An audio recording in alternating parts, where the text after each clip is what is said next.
बच्चों नमस्कार। हर घर पाठशाला में एक बार फिर से आपका बहुत बहुत स्वागत है। प्यारे बच्चों, आज मैं आपको 3 मुख्य राजवंशों के बारे में और उनका भारतीय इतिहास में उनका क्या योगदान रहा है उसके बारे में आज मैं आपको बताऊंगा। तो पहला है आपका मौर्य वंश, जिसमें हम बात करेंगे महान सम्राट अशोका द ग्रेट की। इसके बारे में बात करेंगे, हम अशोक के बारे में बात करेंगे। ठीक है, आप ध्यान में रखेंगे।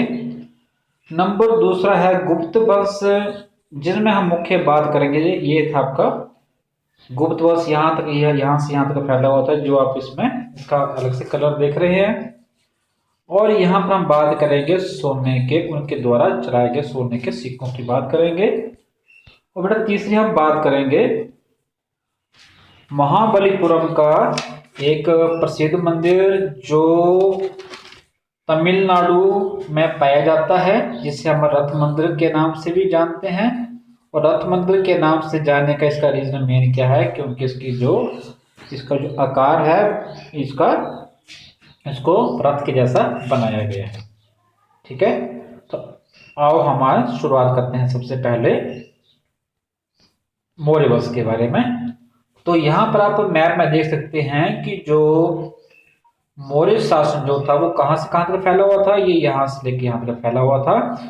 ये था आपका उत्तर में हिंदू कश से लेकर दक्षिण में गोदावरी नदी तक फैला हुआ था ये। इसी प्रकार पूर्व में आप म्यांमार या बांग्लादेश से लेकर, और ये था आपका अफगानिस्तान, यहां से लेकर यहां तक फैला हुआ था। ये उत्तर से लेकर दक्षिण तक, और ये आपका ये पूर्व से लेकर पश्चिम तक, मतलब बांग्लादेश से लेकर आपका अफगानिस्तान तक फैला हुआ था। इतना विशाल साम्राज्य था। अशोक, जिसको हम सम्राट अशोक भी बोलते हैं। ठीक है, अब थोड़ा सा इनके बारे में आपको मैं जानकारी दे देता हूं बेटा। कलिंग युद्ध में हुए रक्तपात के कारण अब कलिंग कहां पर जगह है, ये आपकी जगह है इसमें। ये था आपका कलिंग नाम की जगह जो है। इसी जगह के बाद अशोक के जीवन में एक बहुत बड़ा बदलाव आया था, क्योंकि यहाँ पर युद्ध में हुए, यहाँ पर एक बहुत बड़ा युद्ध हुआ था और इस युद्ध में लाखों लोग मारे गए थे। और उन युद्धों में हुए उस रक्तपात को देखकर, रक्त होता है खून को देखकर, अशोक राजा जो सम्राट अशोक के मन में एक बहुत बड़ा उनको बदलाव आया था। उस रक्तपात को देखकर वो बड़े दुखी हुए थे, जिसके कारण उन्होंने कभी न युद्ध करने का निर्णय लिया था और वहां पर उन्होंने युद्ध न करने की कसम लेकर उन्होंने बौद्ध धर्म को अपना लिया था। ठीक है, तो ये घटना यहां से घटती है। और यही चीज जो वो फिर उसके बाद उन्होंने बौद्ध धर्म को अपनाकर पूरे एशिया में उन्होंने बौद्ध धर्म का प्रचार किया था। तो ये हमें जानकारी कहाँ से मिलती है, तो बेटा ये जानकारी हमें मिलती है उनके द्वारा, जो भी उन्होंने शिलालेखों में अपने जो भी घटनाओं के उन्होंने उनके बारे में लिखा हुआ था।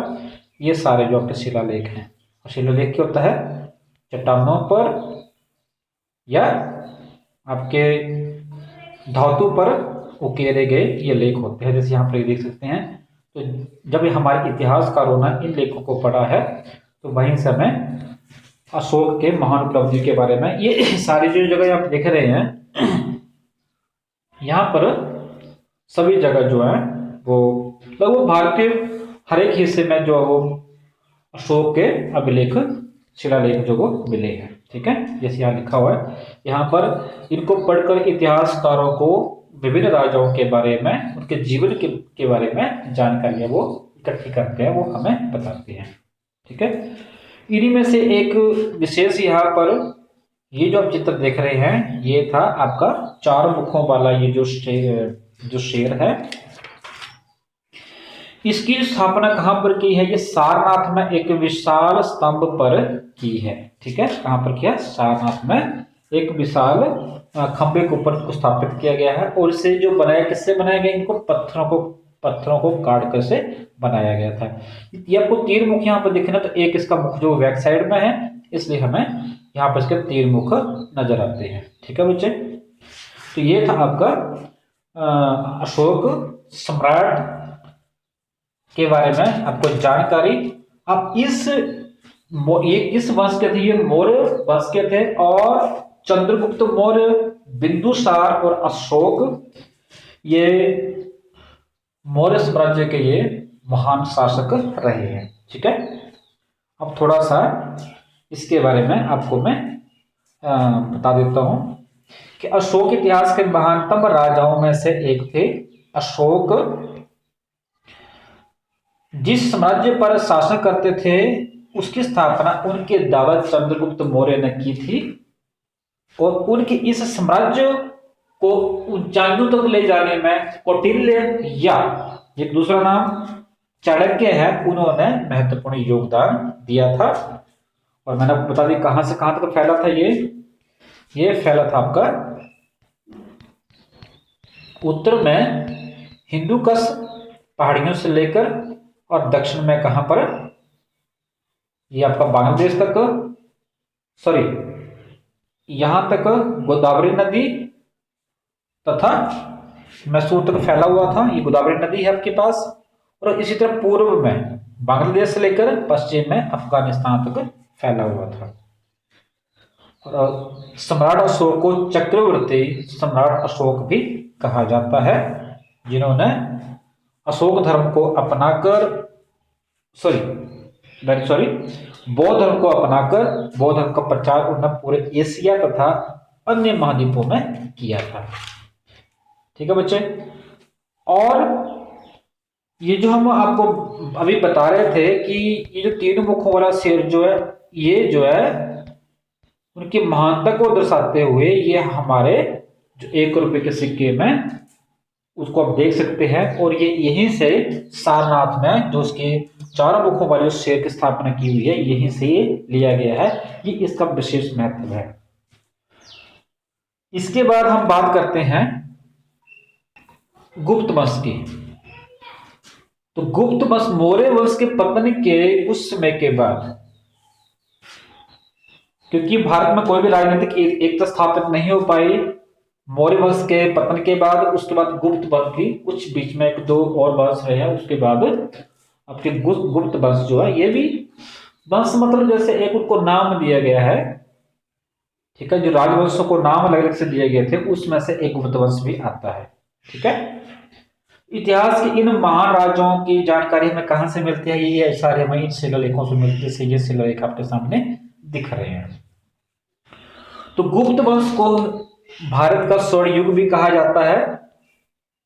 ठीक है जी, जो अभी आपको मैंने मैप में दिखाया था आपको, ये गुप्त वंश जो कहां से कहां तक फैला हुआ था, ये यहां से यहां तक फैला हुआ था। ठीक है, ये इसका जो वो एरिया है गुप्त वंश का।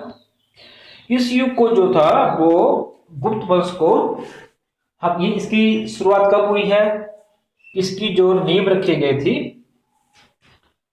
वो 3वीं शताब्दी में इसकी नींव रखी गई थी। और इसका जो उत्थान, ये जो फला फूला, ये 4वीं शताब्दी में गुप्त वंश जो था काफी फैला था ये। ठीक है, और अब इसको जो वो स्वर्ण युग क्यों कहा गया है? क्योंकि इसी युग में विज्ञान, प्रौद्योगिकी से लेकर साहित्य तथा मूर्ति कला, स्थापत्य कला में काफी प्रसिद्धि हुई थी। जैसे आप यहाँ पर देख सकते हैं कि देखो यहाँ पर ये जो सिक्के जारी किए गए हैं, ये भी आपके जो था वो गुप्त वंश में जिनको जारी किया गया था। और इनका जो जारी करने का श्रेय जो है वो है चंद्रगुप्त प्रथम को जाता है, क्योंकि इसमें जो मुख्यतः जो बहुत ही शक्तिशाली जो सम्राट इसमें से रहे हैं, जो राजा रहे हैं गुप्त वंश के, वो थे समुद्रगुप्त, चंद्रगुप्त, विक्रमादित्य और स्कंदगुप्त आदि जो थे, और चंद्रगुप्त प्रथम जिन्होंने गुप्त वंश की स्थापना की थी। और चंद्रगुप्त प्रथम को ही इन सोने के सिक्कों को जारी करने का श्रेय जाता है।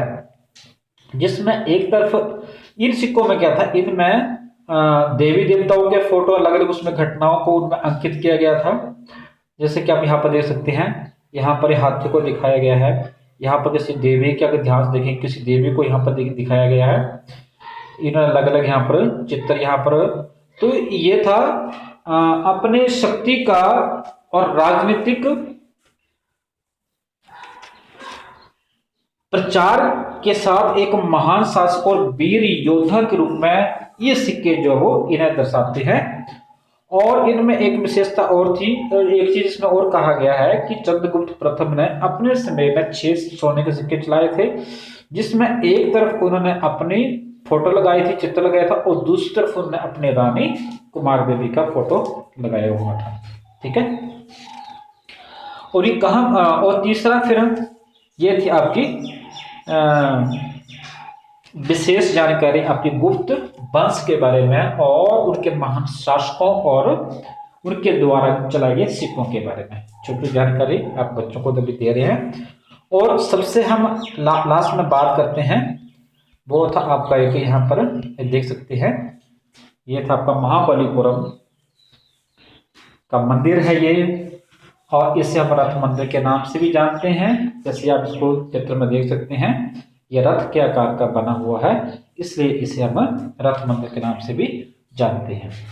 कहाँ पर है ये मंदिर जो है वो तमिलनाडु के चेंगलपट्टू जिले में स्थित है। ये कहाँ पर है ये जो मंदिरों का जो शहर है, इसको चेन्नई कहते हैं, उससे 55 किलोमीटर, लगभग 55 किलोमीटर दूर है।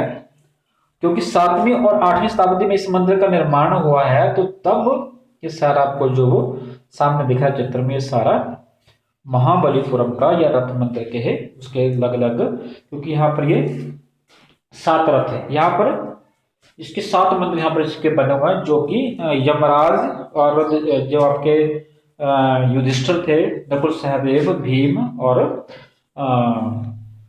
इसमें द्रौपदी, उनके पांडवों के लिए, उसमें जो पांडवों के ही मंदिर इनको पांडवों के मंदिर भी इनको कहा जाता है। जो सबसे बड़ा मंदिर जो यमराज का बनाया गया है वहां पर, और सबसे छोटा मंदिर जो यहाँ पर वो द्रौपदी का बनाया है।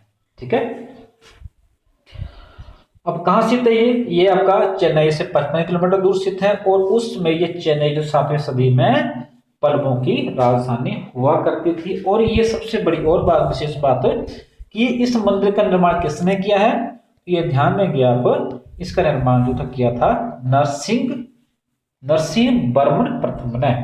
चलो मैं आपको यहां पर लिख देता हूं, मैं नरसिंह वर्मन प्रथम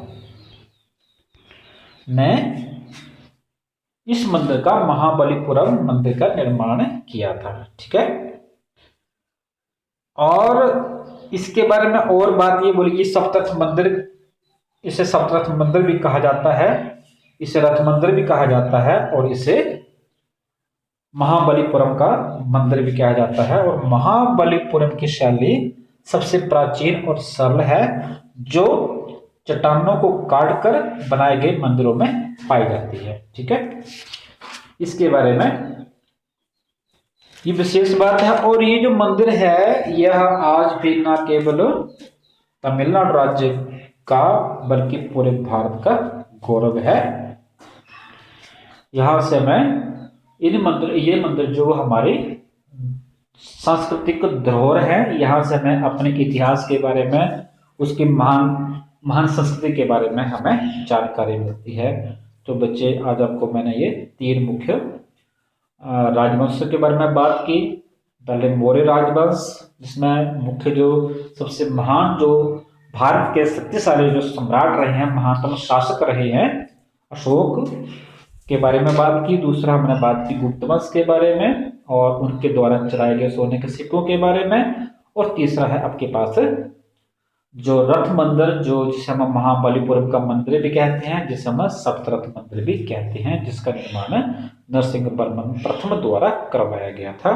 उम्मीद है आप बच्चों को, आपको इन 3 राजवंशों के बारे में जो महत्वपूर्ण उनकी जानकारी है, उनका जो विशेष योगदान रहा है भारतीय संस्कृति में, उसकी आपको पूरी जानकारी मिल गई होगी।